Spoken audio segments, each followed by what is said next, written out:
warahmatullahi wabarakatuh. Waalaikumsalam warahmatullahi wabarakatuh. Perkenalkan, nama saya Muhammad Kurniawan Ananda dari kelas PGMI 5A. Di sini saya akan menjelaskan sedikit tentang karya sastra yang dibagi menjadi 3 bagian utama. Yang pertama bagian magang, yang kedua waktu, dan yang ketiga jenis. Nah, yang pertama itu kita masuk pada karya sastra pada ragamnya. Nah, ragamnya itu ada 3. Yang pertama itu ada puisi, terus prosa, dan drama. Nah, puisi itu karya sastra yang mengutamakan keindahan bahasa dan perasaan penulisnya. Dan biasanya itu disampaikan dengan bahasa yang indah dan penuh makna, singkat, padat, dan penuh makna. Biasanya disampaikan seperti itu. Nah, kalimatnya itu sering menggunakan majas, irama, ataupun rima. Nah, contohnya seperti karya aku, karya Khairul Anwar yang terkenal dengan kalimat "aku ini bintang jalan". Nah, dari situ kita bisa merasakan semangat dan perlawanan seorang penyair terhadap keadaan zamannya. Atau contoh lain, kita bisa menggunakan contoh dari karyanya Khairul Anwar, itu doa kepada pemeluk teguh Tuhanku, dalam termamu aku masih menyebut nama. Nah, di dalam puisi karya Khairul Anwar yang berjudul Doa ini menggambarkan hubungan antara manusia dan Tuhan yang sangat pribadi. Nah, di dalam puisi pun bahasanya itu sederhana, tapi penuh makna dan perasaan tulus dari penulisnya. Nah, ini juga adalah ciri dari karya sastra modern yang bebas dan ekspresi.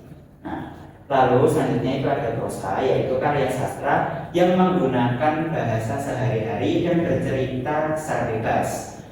Dan ini tidak terikat irama, ritme, dan lain-lain, tidak seperti puisi. Nah, prosa ini bisa berbentuk novel, cerpen, ataupun cerita rakyat. Kalau novel itu contohnya seperti Laskar Pelangi, yaitu karya Andrea Dirata yang menceritakan tentang anak-anak di Belitung dalam meraih pendidikan, ataupun cerpen yang lain seperti Maling Kundang dan lain-lain. Nah, lewat prosa ini penulis itu bisa mengembangkan karakter, konflik, ataupun alur cerita dengan lebih panjang. Nah, itu prosa.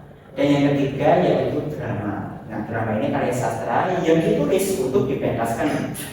Nah, jadi bentuknya itu berupa dialog antar tokoh ke narasi panjang. Jadi yang namanya dialognya.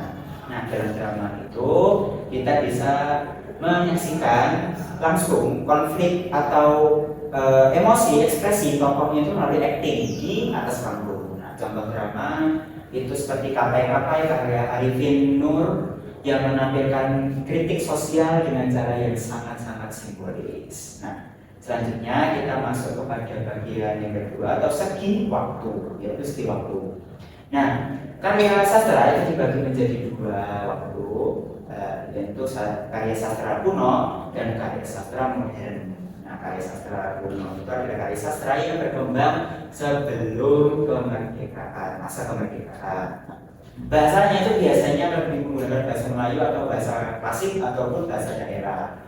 Nah, isinya itu mengandung nilai moral, nasihat, dan ajaran hidup. Nah, contohnya seperti karya Hang Tuah yang bercerita tentang kesetiaan dan keberanian seorang prajurit Melayu.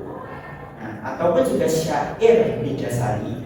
Contohnya, lain itu syair Bidasari yang penuh pesan moral dari Didius untuk memberi gambarannya. Saya punya satu syair untuk salah satu contoh, yaitu karya syair Bidasari, yaitu seperti ini: wujudmu elok bagai bulan purnama, cahaya wajahmu sungguh bercahaya, hati siapa tiada terpana melihat rupamu nan mulia. Nah, dari contoh ini bahasanya itu kan sangat sopan dan banyak menggunakan perumpamaan seperti wajahmu bagai bulan purnama, nah seperti itu. Ciri khas sastra kuno ini seperti ini ya. Jadi bahasanya klasik, terus punya serat nilai, moral, dan sering mengandung ajaran agama atau berkuah hidup.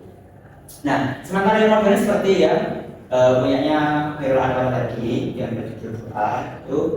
Nah, sementara modern ini berkembang setelah masa kemerdekaan. Nah, berbeda dengan karya kuno, sastra modern ini lebih menunjukkan kebebasan berekspresi, gaya bahasa lugas, konflik sosial yang lebih dekat dengan kehidupan kita sekarang. Kalimatnya pun tidak panjang seperti yang kuno tadi dan berima, tapi lebih spontan dan jujur, jadi isi hati, mencerminkan pemikiran manusia modern yang kritis. Jadi kalau karya sastra yang kuno itu cenderung bersifat tradisional dan religius, sedangkan kalau yang modern itu lebih ke terbuka dan kritis terhadap kehidupan.